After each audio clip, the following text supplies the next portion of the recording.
क्या होगा? मेरे सारे फूल गर्मी में सूख जाएंगे।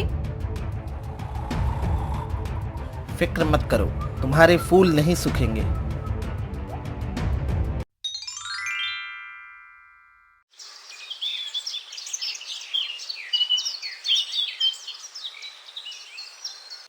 चाचा मंगलू, अब तो आपकी उम्र भी बहुत हो गई है। शादी कब करोगे या फिर कुंवारे ही रहोगे? अरे दीपक बेटा, फिक्र मत कर। मेरी उम्र चाहे जितनी भी हो जाए, मैं शादी तो उसी से करूंगा जिसकी उम्र 18 या 20 साल की हो। चाचा मंगलू, दिन में सपने देखना बंद कर दो। दीपक चला जाता है। ये लोग तो मुझे वैसे भी देखकर जलते हैं। जब मेरी शादी हो जाएगी तब तो ये लोग मर ही जाएंगे। उस गांव में नरेश नाम का एक आदमी भी था, जिसकी पत्नी का नाम लक्ष्मी और बेटी का नाम रिया था। पिताजी, मैं बच्चों के साथ खेलने जाऊं? मैं जल्दी लौट आऊंगी। नहीं बेटा रिया, तुम उन बच्चों से बहुत छोटी हो। पहले थोड़ी बड़ी हो जाओ, फिर जितना चाहे खेलना।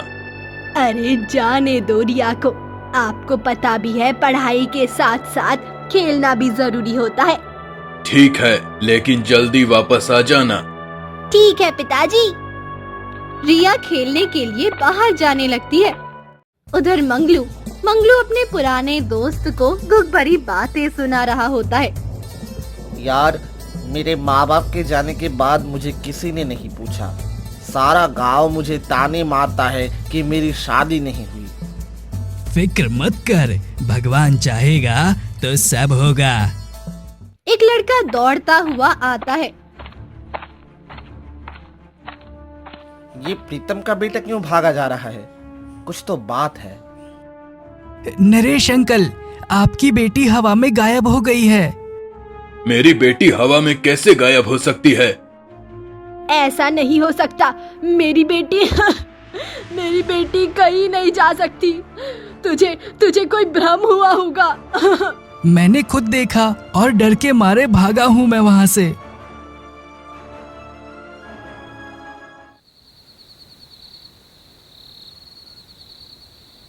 रात होती है। सब लोग मुखिया के घर बैठे होते हैं। मुझे समझ नहीं आ रहा कि हवा में कोई लड़की कैसे गायब हो सकती है। मैंने खुद देखा मुखिया जी, दाल में कुछ तो काला है।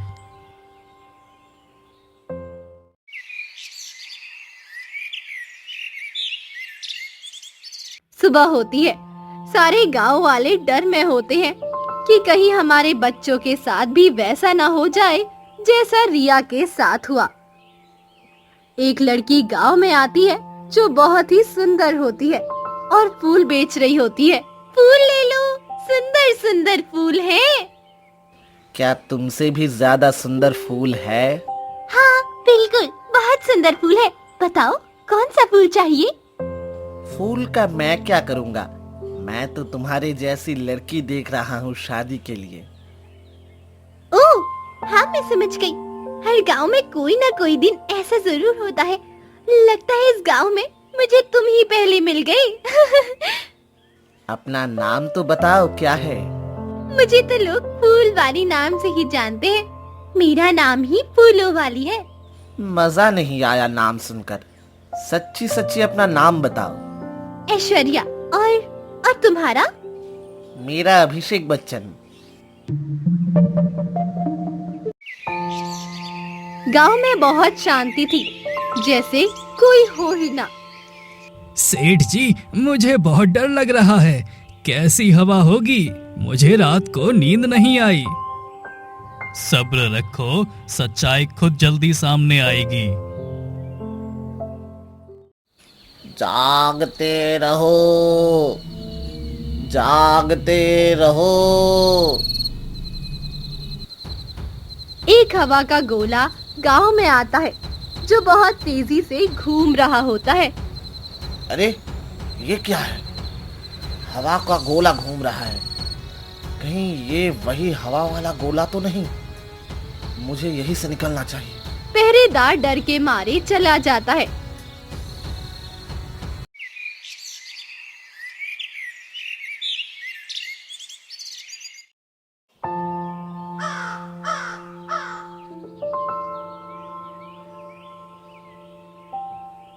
पहरेदार, तुम्हारा मतलब है कि रात को फिर से हवा का गोला आया था। गांव को खतरा है। नरेश की बेटी रिया भी उसी हवा के गोले का शिकार हो गई है। डर है कि हमारे गांव के और भी बच्चे उसका शिकार ना हो जाएं। सही कहा मुखिया जी। अब आप बताइए क्या करना चाहिए। गांव के बाहर 2 लोग बैठ जाएं। कोई भी बाहरी आदमी हमारे गांव में ना आए। सिर्फ अपने गांव के लोग ही आ सकते हैं। हाँ मुखिया जी, मैं बैठ जाऊंगा।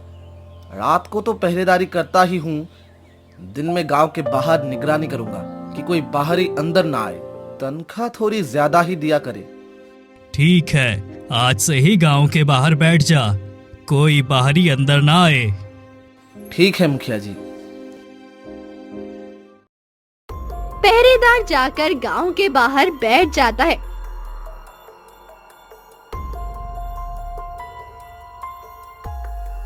इधर नरेश और उसकी पत्नी बहुत परेशान थे। मेरी ही गलती थी जो रिया को खेलने जाने दिया। नहीं लक्ष्मी, इसमें किसी की गलती नहीं है। भगवान चाहेगा तो रिया जरूर वापस आएगी। इधर पहरेदार अपनी ड्यूटी ईमानदारी से निभा रहा है।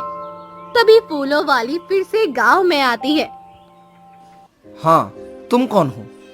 अरे मियाँ, मैं फूल बेचने वाली हूँ। लगता है तुम्हें दिखाई नहीं देता। ठीक है, लेकिन तुम गांव के अंदर नहीं जा सकती। मुखिया ने मना किया है।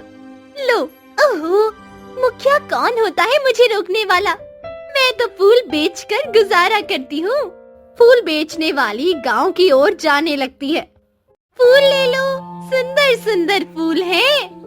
तुझे पता नहीं है, गांव में आना मना है। तू कैसे आ गई? तू यहाँ से जा। हमारे गांव में पहले ही बहुत परेशानी है। कहीं और जाकर फूल बेच।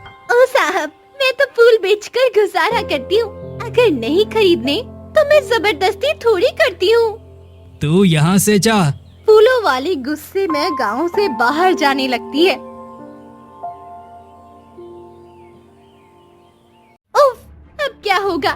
मेरे सारे फूल गर्मी में सूख जाएंगे। फिक्र मत करो, तुम्हारे फूल नहीं सूखेंगे। तुम यहाँ क्या कर रहे हो? मैं तुम्हारे सारे फूल खरीदने आया हूँ।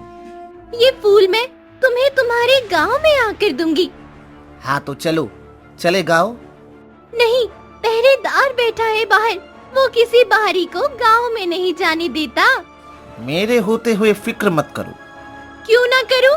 एक तो मेरे फूल नहीं बिकते, दूसरा वो पहरेदार साला बाहर बैठा है। तुम और गांव में फूल क्यों नहीं बेचती? सिर्फ हमारे गांव में ही क्यों आती हो? मुझे तुम्हारा गांव पसंद है, इसीलिए आती हूँ। और तुम्हारे जैसे प्यारे प्यारे लोग इस गांव में। हाँ, ये बात तो सही है। अब बताओ, कुछ करोगे या फिर मैं गांव आना ही बंद कर दूं? नहीं नहीं, मेरे होते हुए तू चिंता मत कर। कल तू गांव आ, तुझे कोई नहीं रोकेगा। हाँ ठीक है। मुखिया जी, एक फूलों वाली बहुत जिद करके गांव आती है। उसके फूल बिकते भी नहीं, फिर भी वो रोज आ जाती है। नहीं धर्मपाल, वो लड़की बहुत मासूम है, उस पर शक नहीं कर सकते। लेकिन हाँ, गांव में आना हर किसी के लिए मना है। नियम सबके लिए बराबर हैं। सुबह होती है और फूल वाली फिर गांव की ओर आती है। तुम फिर आ गई? हमने तो मना किया था। ओ, मुखिया के चमचे, मुझसे जरा तमीज से बात कर।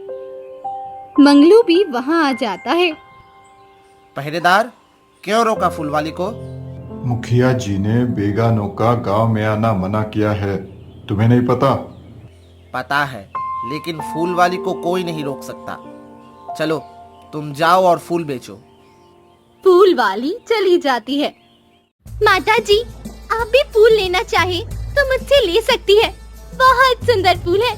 अब आप सोच रही होंगी कि मैं इतनी सुंदर हूँ फिर भी फूल बेचती हूँ।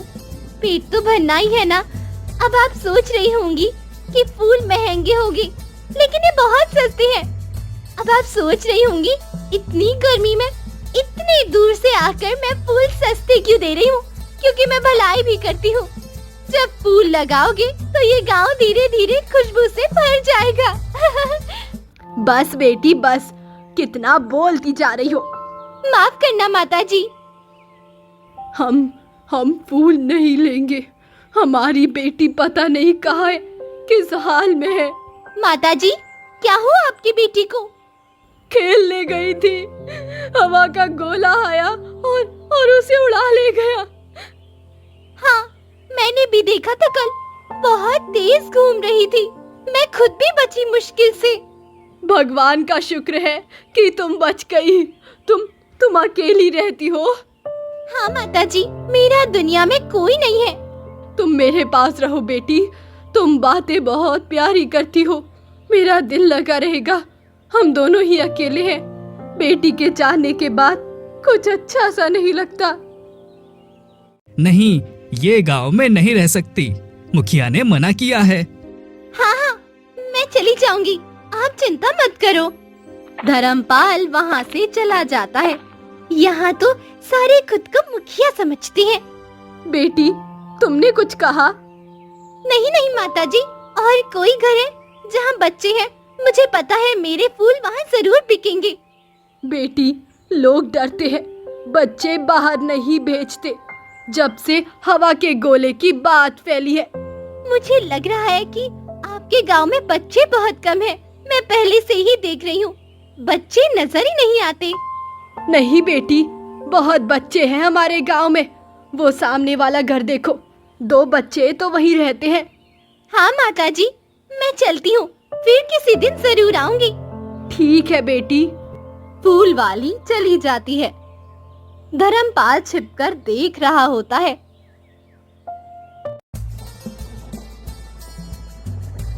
कितने फूल बेचे आई आज? तुम्हारा गांव तो बड़ा कंजूस है, कोई फूल ही नहीं लेता। फूलों से ज्यादा सुंदर तू है, फिर कोई फूल क्यों पसंद करेगा? ऐसी वैसी बात की तो मुझसे बुरा कोई नहीं होगा। हट पीछे। फूल वाली चली जाती है।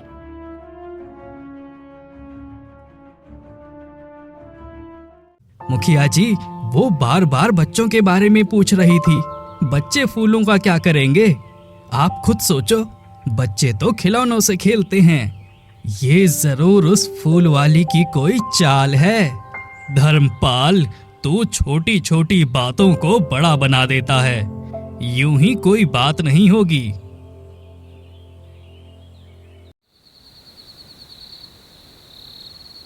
रात होती है। हवा का गोला फिर गांव में आता है। एक बच्चा घर के अंदर से ही गायब हो जाता है।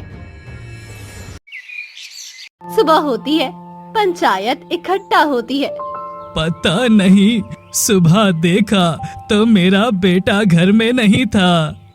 ये जरूर उस फूल वाली की कोई चाल है। धर्मपाल, जाओ उस तांत्रिक को बुलाओ जो गांव के बाहर रहता है। वही सच्चाई बता सकता है। धर्मपाल तांत्रिक को बुलाने जाता है और उसके पास पहुंच जाता है। तांत्रिक जी, आपको गांव के मुखिया बुला रहे हैं। जिसे जरूरत है वो मेरे पास खुद चल कर आता है। एक हवा का गोला आता है, बच्चों को उठाकर ले जाता है। कल रात भी एक बच्चा गायब हो गया। हमें शक है उसी हवा के गोले पर। मैं आज रात तुम्हारे गांव आऊंगा। ठीक है तांत्रिक जी। धर्मपाल गांव लौटता है। आज रात तांत्रिक यहाँ आएंगे। ठीक है, आज पता चल जाएगा उस हवा के गोले का राज। उधर फूलों वाली लड़की गांव में आती है। अब तो नहीं रोकोगी ना मुझे? तू अब अंदर जा सकती है। गांव में अब किसी को तुझ पर शक नहीं है। फूलों वाली गांव की ओर बढ़ जाती है। आओ, मैं तो तुम्हारा ही इंतजार कर रहा था। मेरा इंतजार क्यों? मुझसे शादी कर लो, मुझे तुम बहुत पसंद हो। पहले अपनी उम्र देखो और फिर मेरी। अगर दोबारा ऐसा बोला तो मुखिया को बता दूंगी। हाँ, अब तुम भी मुखिया का नाम लेने लगी। सब उससे डरते हैं पर मैं नहीं। मेरे पीछे भी हजारों लड़कियां हैं, लेकिन पसंद सिर्फ तुम आई हो। साला मुझ पर लाइन मार रहा है। हाँ। मुझसे शादी कर लो, ना तुम्हारा कोई सहारा है ना मेरा। ना बाबा ना, तुम्हारे गांव में तो हवा का गोला बच्चों को उठा ले जा रहा है। मैं यहाँ शादी करके नहीं रह सकती। हटो रास्ते से। आगे जाकर भी तुम सिगरेट ही पियोगी, मुझे पता है। मैंने तेरे बाप के पैसों से सिगरेट नहीं पी। दिमाग खराब कर रहा है। हाँ। फूलों वाली गुस्से में चली जाती है। आज तो पता चल ही जाएगा हवा का गोला कहाँ से आता है। हाँ धर्मपाल, मुझे भी रात का इंतजार है। रात होती है। तांत्रिक गांव में आ जाता है। तांत्रिक के साथ मुखिया, नरेश और धर्मपाल रहते हैं। तांत्रिक जी, हमें कहीं छिप जाना चाहिए। तांत्रिक जी देखो, हवा का गोला आ गया।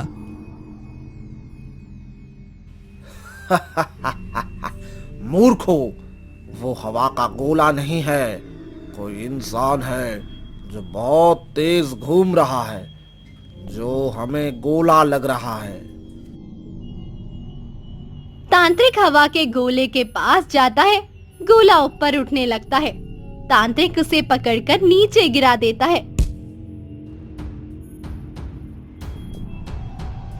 फूलों वाली तुम? मैंने पहले ही कहा था, इसके ही पीछे कुछ राज है। जब ये लक्ष्मी भाभी से बच्चों के बारे में पूछ रही थी, तभी मुझे शक हुआ था और अगले ही दिन उनका बच्चा गायब हो गया था। तू कौन है? बच्चे कहाँ हैं? जल्दी जवाब दे, वरना मैं तुझे जानवर बना दूंगा।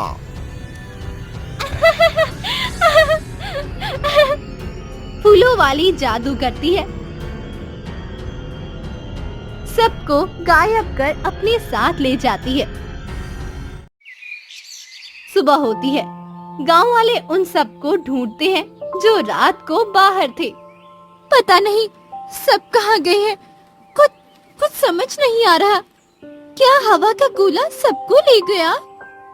मुझे यकीन नहीं हो रहा कि हवा का गोला कैसे ले जा सकता है। अगर कोई बच्चा होता तो मान भी लेते। हाय, क्या हुआ? क्या आपके गांव से कोई और भी गायब हुआ है? हाँ, रात को तांत्रिक के साथ कुछ लोग बाहर थे। अब वो गांव में नहीं है। मैं साधु को लाती हूँ, वो सच बता देंगे। लक्ष्मी साधु के पास जाती है और पूरी बात बताती है। साधु गांव आता है। असली अपराधी तो तुम्हारे सामने खड़ा है। मैं समझी नहीं साधु बाबा। फूलों वाली समझ जाती है कि साधु ने उसके बारे में जान लिया है। साधु उसकी आंखों में देखता है और फूलों वाली कुछ कर देती है। मेरा मतलब था अपराधी यहाँ नहीं है, उसे ढूंढना पड़ेगा। हाँ बाबा, आप ही सबको ढूंढिए। साधु चला जाता है। लक्ष्मी भी अपने घर चली जाती है। क्या सोचा फिर, मुझसे शादी करोगी? फूलों वाली कुछ नहीं कहती। गुस्से से मंगलू को देखती है और आगे बढ़ जाती है।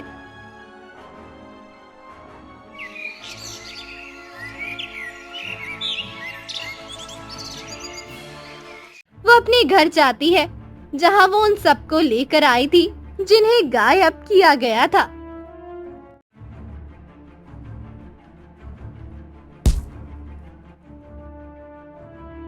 जानना चाहते हो मैं कौन हूँ? मैं बताती हूँ। ये जो मुखिया तुम्हारे सामने खड़े हैं, यही मेरे बाप हैं। मेरी माँ ने मुझे सब कुछ बता दिया था। 20 साल पहले एक मुखिया के घर बेटी ने जन्म लिया था। मुखिया जी, बधाई हो, आपके घर बेटी हुई है। नहीं, ये नहीं हो सकता। मैंने पहले ही कहा था, अगर बेटी हुई तो मैं अपनी पत्नी और बेटी दोनों को गांव से निकाल दूंगा। फिर तुम मेरे माँ के पास गए और कहा, निकल जा गांव से अपनी बेटी को लेकर। मेरी माँ मुझे लेकर चली गई जब मैं 10 साल की थी। मेरी माँ की मृत्यु हो गई। किसी ने मुझे एक बहुत बड़ी पाप की शक्ति दी जिससे मैं कुछ भी कर सकती हूँ। लेकिन मेरे दिल में आग थी। उस गांव का कोई बच्चा नहीं रहना चाहिए। जैसा मेरे साथ हुआ, मेरी माँ के साथ हुआ, वैसा सबके साथ हो। हरिपुर गांव का खात्मा ही मेरा मकसद है। मेरी बेटी, मैंने तुम्हें बहुत ढूंढा, मुझे माफ कर दो। तुम मेरी इकलौती बेटी हो, तुम्हारे बिना मेरा कोई नहीं। मेरी माँ तो मर चुकी है, लेकिन तुम्हें अब उनके पास जाना होगा। नहीं नहीं बेटा, मुझे माफ कर दो। आगे से ऐसा कभी नहीं होगा। तुम्हारी माँ खुद ही घर से चली गई थी, मैंने नहीं निकाला था। मुझे माफ कर दो बेटा। नहीं, मैं मरना नहीं चाहता। माफ कर दो। कोई बचाओ मुझे, बचाओ बचाओ। फूलों वाली मुखिया को आग लगा देती है। गांव वालों, अगर उस समय तुम मेरी माँ का साथ दे देते तो आज उसके साथ ऐसा कभी ना होता। हाँ, जितनी गलती मुखिया की थी उतनी ही हमारी भी थी। हम भी सजा के हकदार हैं। हम तुमसे नाराज नहीं हैं। अब तुम सब अपने गांव जाओ, ये बच्ची अपने साथ ले जाओ। अब तो तुम्हें समझ आ ही गया होगा कि दर्द क्या होता है। मैं बस तुम्हें एहसास दिलाना चाहती थी। सभी लोग अपने गांव लौटने लगते हैं। लक्ष्मी रिया को देखती है, उसकी आंखों में आंसू आ जाते हैं। रिया बेटी, तू कहाँ गई थी? तू ठीक है ना? रिया सारी बात अपनी माँ को बताती है। अब गांव के सभी लोग खुश थे, उनके दिलों से डर मिट चुका था। अच्छा हुआ मैं उस लड़की से बचकर भाग आया। वो लड़की बहुत शक्तिशाली है। लेकिन मंगलू वो अब भी फूलों वाली के इंतजार में ही था।